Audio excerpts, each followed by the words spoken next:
bem-vindos, estamos de volta. Esta é já a segunda parte da Praça da Alegria e estamos mesmo em cima da hora para a nossa rubrica de saúde.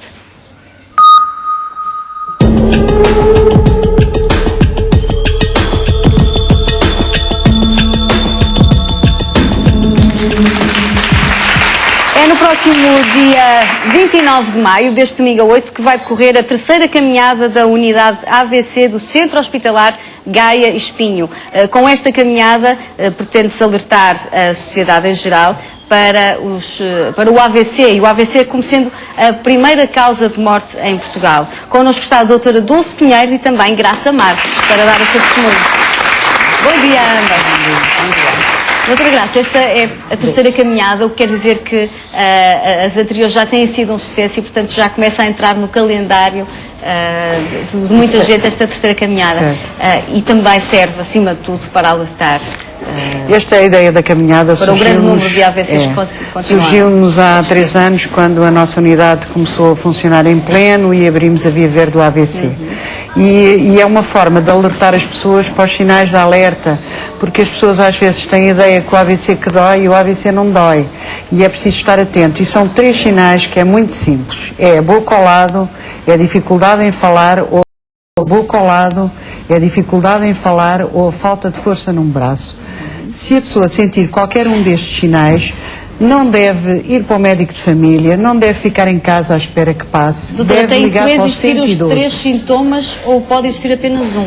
Pode existir apenas um.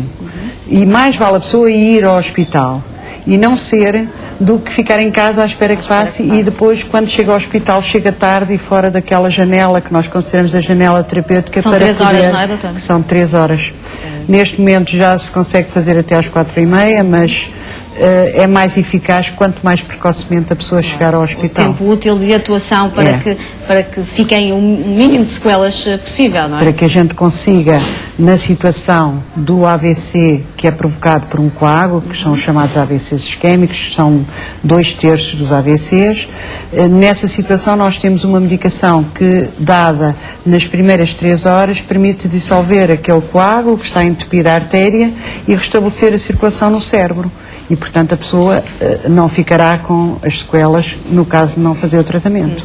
E, portanto, a mínima suspeita de qualquer um destes sintomas e de que está prestes a sofrer um AVC é ligar o 112. Ligar o 112. Não fique em casa, não vá ao médico de família. É a única situação em que nós dizemos não vá ao médico de família, ligue o 112, porque o 112, a pessoa ao dizer que tem qualquer um destes sinais, a pessoa ou um familiar, portanto é importante que as pessoas também conheçam.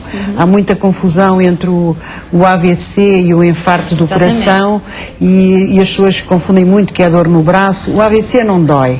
É uma falta de força, é uma dificuldade em articular as palavras e é a pessoa ficar com a boca ao lado. Muitas vezes até nem a própria pessoa nota. Quem nota é um familiar próximo e esse familiar pode ser ele a ligar para o 112.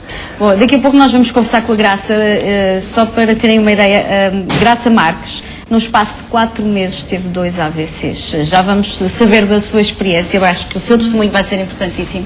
Mas a doutora trouxe umas imagens para nos falar de 2 tipos diferentes de AVC, não é assim? Vou sugerir então que passemos as imagens para percebermos os diferentes sinais de alerta. É e também fundamental saber os sinais de alerta. Nós temos a noção que, quando fazemos essas jornadas de sensibilização à população, que nos dias seguintes temos uma afluência maior de casos e nós queremos é que isso aconteça todos os anos. E daí, os AVCs podem, como eu disse, ser isquémicos ou hemorrágicos. O AVC isquémico, que é o que representa 75% dos AVCs, é aquele em que nós podemos atuar com o tal medicamento que desfaz. É uma artéria que vem um coágulozinho ou uma pequenazinha placa e vai fechar a artéria. Portanto, a partir daqui, o sangue já não circula. Portanto, a zona do cérebro que é irrigada pela artéria fica sem circulação. É tal e qual como se for um dedo, fica uma gangrena, morre aquele tecido. O AVC hemorrágico já é diferente. É uma artéria que rebenta e, portanto, o sangue extravasa para fora da artéria. Estas situações são também emergências, têm outro tipo de tratamento, permitem a chegada rápida ao hospital, permite evitar algumas complicações que acontecem na fase precoce, em que a pessoa ainda não está dentro de todas as suas capacidades e pode vomitar, pode aspirar, pode ter as tensões muito altas e necessitar de tratamento. E, portanto, é muito importante também chegar precocemente.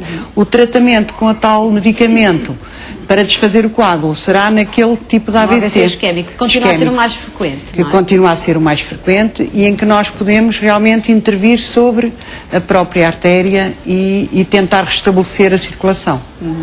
Não, penso que não tem mais nenhuma imagem, ou tem mais uma. Penso que tem mais um com os sinais de alerta, que eu não me canso de dizer, porque esta é a mensagem que eu quero que passe para as pessoas, que é a boca ao lado, é a dificuldade em falar e é a falta de força num braço. Qualquer um destes sinais devem ligar para o 112, porque nós costumamos dizer que tempo é cérebro, e neste caso é uma grande verdade. Sem dúvida. Graça Marques, fale-nos, por favor, da sua experiência. Certamente teria fatores de risco. Quando é que lhe aconteceu o primeiro AVC? Em 4 de novembro, acordei com um membro superior... Novembro de 2010. Acordei com o membro esquerdo superior paralisado completamente, mas parecia uma dormência só. Portanto, ainda me desloquei à casa de banho, que por acaso senti que me movimento sempre com um braço esquerdo na minha casa de banho, e achei estranho ao fim de 10 minutos o meu braço continuar sem mover, a mão a perder mais a força ainda, mas sem dor, tudo sem dor. Portanto, o que me aconteceu foi noturno. E até lá, alguma coisa fazia supor que isso acontecesse? Ou seja, tinha algum problema de saúde que pudesse confundir com esses sintomas? Eu tenho um problema de colesterol genético agravado com as neiras que fazemos pela nossa vida fora. Sou uma fumadora de 35 anos. Inicialmente, com os meus 20 anos de idade, fumaria 4 maços por dia, foi reduzindo conforme a consciência foi aumentando também, mas neste momento era uma fumadora de 20 cigarros por dia, que ainda prevarico, e perguntam-me porquê, porque não há, porque deveria haver mais consciência da minha parte, ainda sou capaz de prevaricar diariamente com 2 cigarros. O cigarro da manhã, porque eu acho que até faço esse esforço para depois durante o dia não pensar que poderei fumar. Para a sua mente com outras Mas esta coisas semana prometi a mim própria que vou eliminar esses 2 cigarritos na minha vida também. Tanto, porque se fosse fácil deixar de fumar, muito mais gente deixaria. Não é fácil. Não é fácil. É uma dependência, é uma droga. É exatamente uma droga. Portanto, para mim não há, é uma dependência, portanto é mesmo uma droga difícil, porque com fácil acesso económico, não é hoje até muito de fácil acesso, mas ainda é uma droga que se pode comprar. Se pensarmos naquilo que se poupa ao fim de um ano, comprando dá para fazer umas férias, dia, dá para fazer umas férias, a realidade. Essas contas valem a pena exatamente. fazer. E pronto, imediatamente telefonei à minha irmã. Teve esses sintomas ao acordar? Ao acordar. O que é que fez?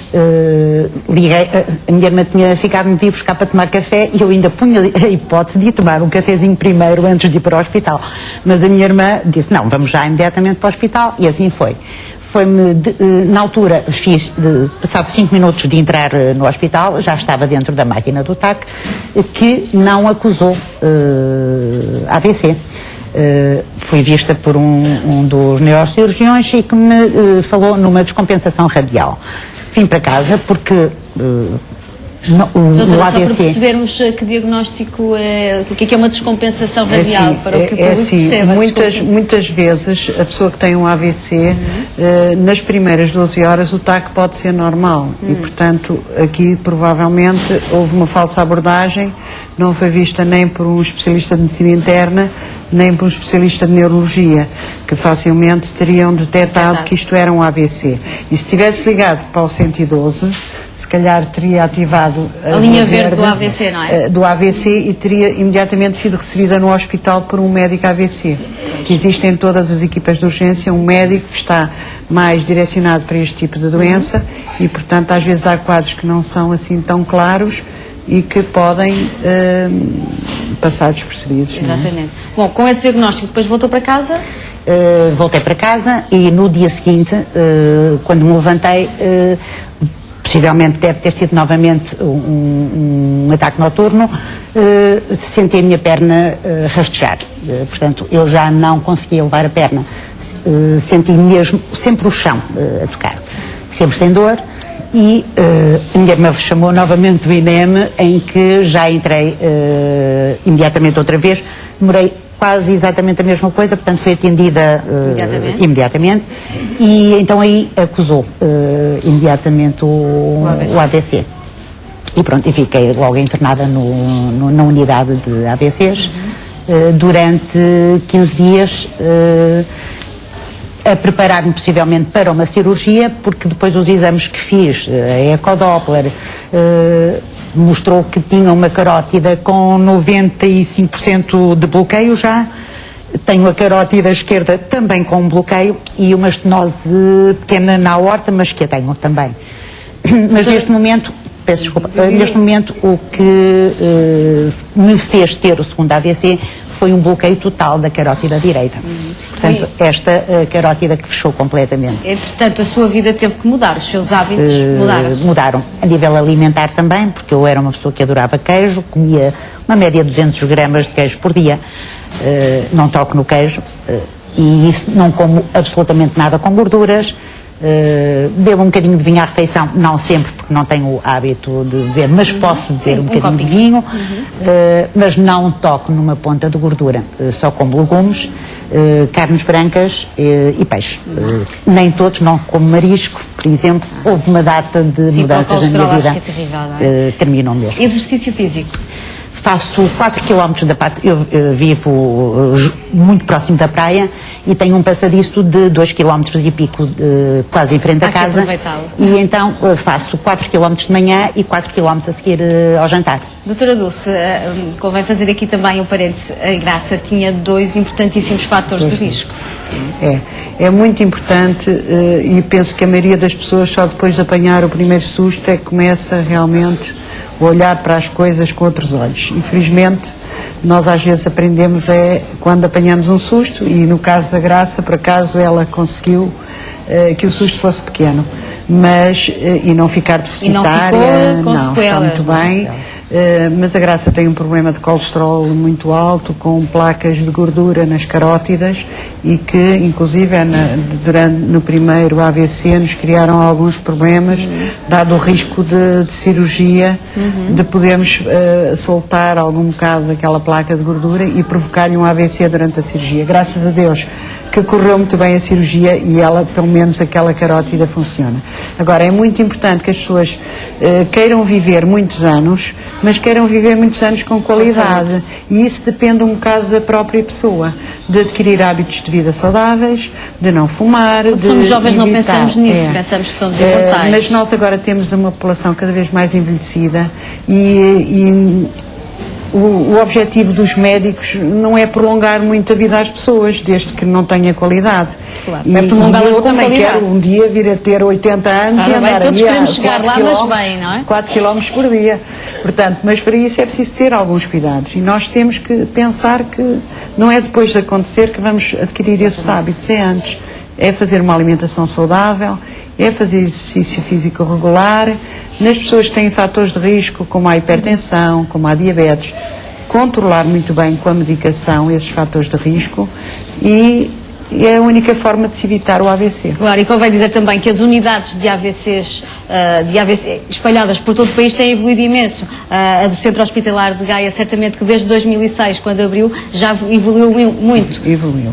Nós começámos, a nossa unidade abriu em 2006, isto vem já da experiência de outros países que chegaram à conclusão que realmente o tratamento de doentes em unidades diferenciadas, com pessoas vocacionadas para este tipo de patologia e com cuidados diferenciados e com equipas que são equipas multidisciplinares. Nós temos neurologista, temos internista, temos enfermagem de reabilitação, temos fisioterapia, portanto temos assistente social também, porque os doentes, ao terem alta, muitas vezes precisam do apoio social.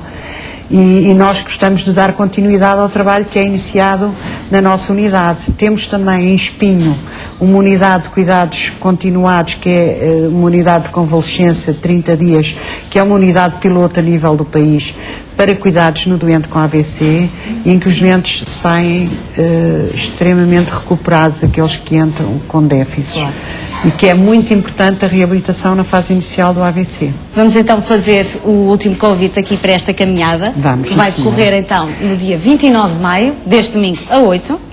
É isso, às 10 da manhã, na Aforada, vai ser até Salgueiros, o percurso são 6 km, de ida e volta, e podem se inscrever no site da Gaia Anima, que é a nossa parceira desde a primeira caminhada, ou no mail caminhada.avc@gaianima.pt. Muito bem. Também há números de telefone que depois a produção pode fornecer, ou as relações públicas da RTP, se entretanto não tiver a oportunidade de se inscrever via eletrónica, podem fazê-lo pelo telefone também. A inscrição custa €1 apenas. É €1 que vai reverter a favor, é uma quantia simbólica que vai reverter a favor da Liga dos Amigos do Hospital. Eu aproveito para lhe deixar também para si um convite. Não esteve lá na outra, espero que esteja nesta. Muito obrigada, assim estarei se estiver disponível. Muito obrigada. Não se esqueça então de continuar a lutar pelo AVC. Vai correr ou vai caminhar? Vou caminhar, correr ainda não corro esse risco. Ainda está em fase de estágio para a corrida, não é? Não sou grande corredora, gosto de caminhada. Mas caminhar já é suficiente. Que conselho é que deixa a quem esteja com algum fator de risco, a quem esteja numa vida estressada, demasiado estressada para pensar na sua saúde? Deixo o que toda a gente sabe, ouvirmos aquelas pessoas que nós achamos que são muito chatas, que nos estão sempre a chamar a atenção. Estão mais ao nosso lado, não é? Exatamente, e que nos alertam sempre porque não deixam o cigarro, e nós dizemos nunca fumaram, não sabem o que é. Portanto, alerto que as pessoas têm que começar a pensar na sua qualidade de vida, e não contar só que são os médicos que nos vão salvar. Temos que nós fazer alguma coisa por isso também. Muito por isso. Muito obrigada, Graça. Muito obrigada, doutora Dulce. Felicidades. Voltamos a